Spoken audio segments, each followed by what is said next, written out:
Ya Rabbi bil Mustafa Allah Allah balik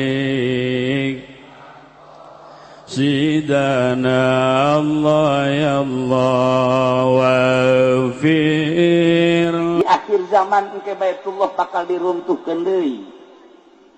Tu golongan-golongan anu henteu serg ka Islam musuh. Kula lamun nyaritakeun tentang akhir zaman geus dareukeut jasa. Ti Kangjeng Nabi Malikul Ardi Arba'ah, raja sadunya aya 4. Mukminani wa kafirani, nu 2 mukmin, nu 2 kafir. Nu mukmin hiji Kangjeng Nabi Sulaiman alaihi salam, nomor kedua Raja Zulkarnain. Kafir aya 2, hiji Raja Namrud, nomor kedua Raja Fir'aun ciksa qalbuh tusah. Cak Kangjeng Nabi wasayakunu khomisun, bakal jadi raja sadunya engke di akhir zaman 5, hiji deui di akhir zaman. Sayakunu khomisun wal mahdi min dzurriyyati, eta adalah mahdi ti anak incu kaula.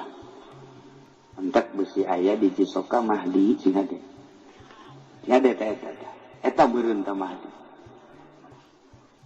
Ngan mahdi nu itu mah hiji irungna mancung, nu di Cisoka mah pengeng. Bedakan berarti. Nomor kedua ngaranna sarua jeung ngaran Kangjeng ismuhu ismi wa abuhu abi. Ngaranna sarua jeung ngaran kaula, bapada sarua jeung bapa kaula. Jadi ngaranna mah aslina mah Ahmad bin Abdullah atau Muhammad bin Abdullah. Cirina dina pipina engke aya hunungan di dieuna.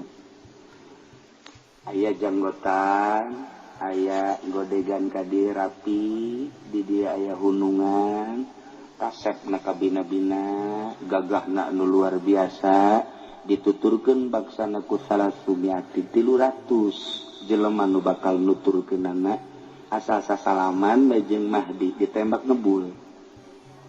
Asal salaman jeung Mahdi jadi gagah. Asal salaman coba sasalaman jeung Mahdi nu di dieu. Tah ieu Mahdi nu asli 300. Manehanana di Madinah engke bakal terjadi wukuf poe Jumat di akhir zaman. Akbar disebutna. Di mana wukuf poe Jumat? Hati-hati. Nah ieu engke di Mina bakal ribut gede. Perang anu luar biasa asup. Musyrikin, kafirin, munafikin asup. Ribut ke di Mina. Wah, getih pohara jasa. Ribuan jelema mararaon. Lumpatlah ke Mekah. Di Mekah keur ngabayak jelema lantaran ngadenge peperangan anu dahsyat jasa. Ribuan jelema pararae ngan teu asup kafir ai ka Mekah mah. Ditungguanlah seorang kesatria Mahdi teh kakarak datang ti Madinah baina rukni wal maqam nyanang ke bakalna salat bae di dinya. Allahu akbar, Allahu akbar, Allahu akbar. Hese nanya Allahu akbar, hese jang nanya lantaran salat deui ari Kinur Jaya mah pan hese salat nanya deui sabalikna teh deui urang mah babari jeung nya mah ngobrol kebo segala eneng segala sapi. Waktu duha dia waktu jam duha terus bae mencit teh ngesel teh dan lain masalah sih di. Dan sabalikna jeung Mahdi bae, Mahdi mah kesempatan jang ngobrol salat bae.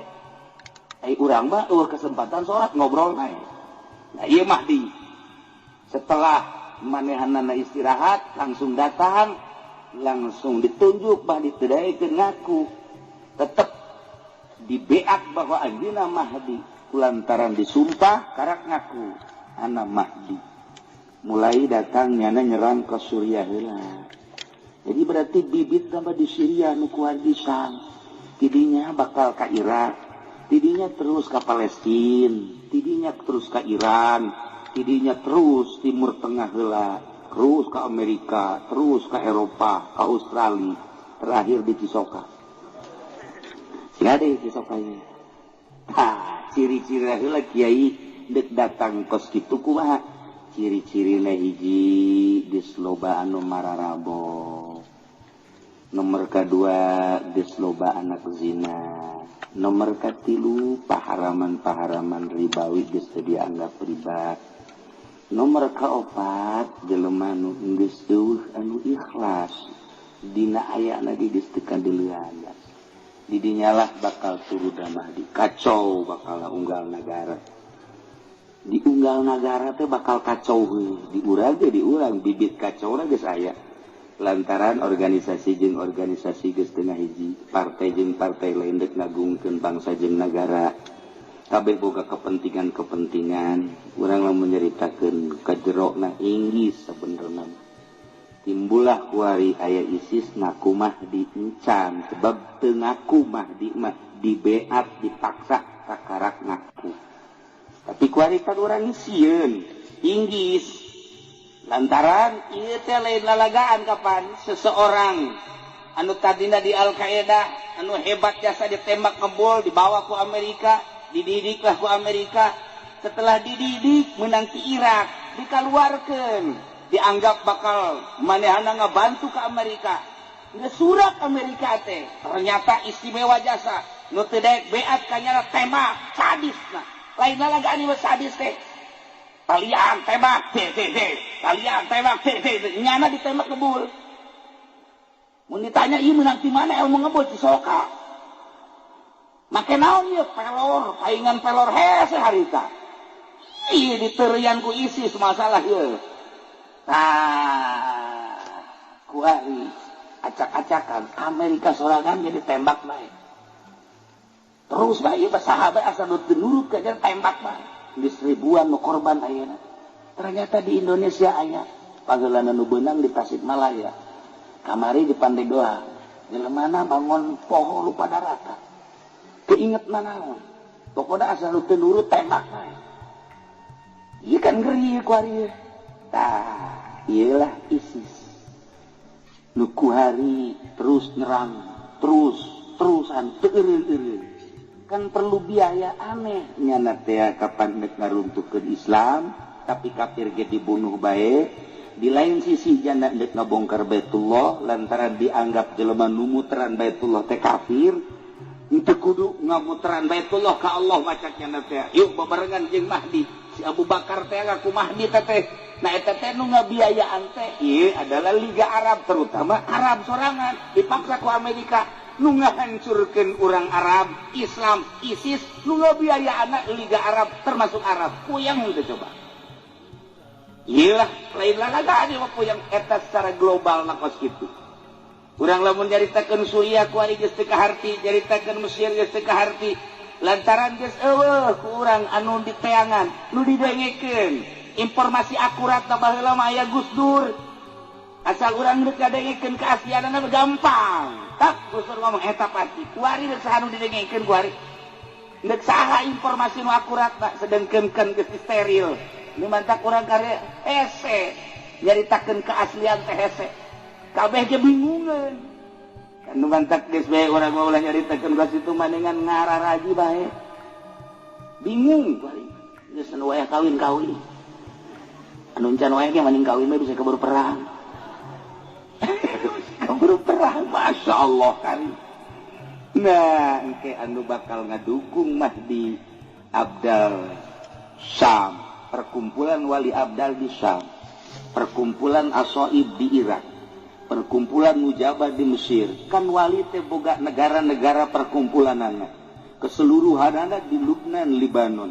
Ketika perkumpulan di Libanon, eta teh mun Abdal di Syria, lamun Asoib engke di Irak, lamun Mujabah engke di Mesir, engke di saat anu geus ditentukeun kara karumpul. Eta kapan loba jason mantak teu meunang urang nyarekanan urang Syria ku Kangjeng Nabi sebab sadajan buang kawarah di dinya loba aulia-aulia Allah. Itu kene Irak sangkiang ge brutal ulah dicarekan ke Kangjeng Nabi sebab di dinya lah perkumpulan para aulia Allah anu bakal ngajungjung tinggi agama Allah teh urang-urang eta. Nah ieu keur carita di akhir zaman geus darareukeut jasa rasaan teh masyaallah. Mun guru urang kamari nyaritakeun Mahdi asa jauh keneh. Lamun guru urang belah ditu nyaritakeun Mahdi asa lila keneh. Tapi kuari bae mun nyaritakeun Mahdi asa endek bae. Benderana bakalna akur bae. Bendera Mahdi bakalna aya 3 warnana warnana hideung. Merekna la ilaha illallah Muhammadur Rasulullah. berem hideung jeung putih. Memehna bakal aya bendera 7 bendera Kangjeng Nabi hideung sarua jeung bendera Mahdi.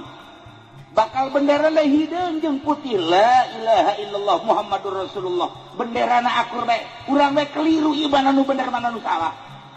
Dibuat seperti eta lah. Numantak sahabat naros ka Kangjeng engke kumaha eta seperti kos kitu. Bendera-bendera teh urang tingali bae nu aya di Mekah eta mah di nu asli. Nu lain di Mekah eta mah lain mah di nu asli. Tapi bendera napan ka urang ge bendera kos kari itu ambala aya. Malah di dieu ge di Nurul Hikmah benderana hideung lieu ngadeulana. Sehingga ada isi sebuah hiasan. Masya Allah kan. Idul hubbi yahduna wa tasbikuna amanina wa tasbikuna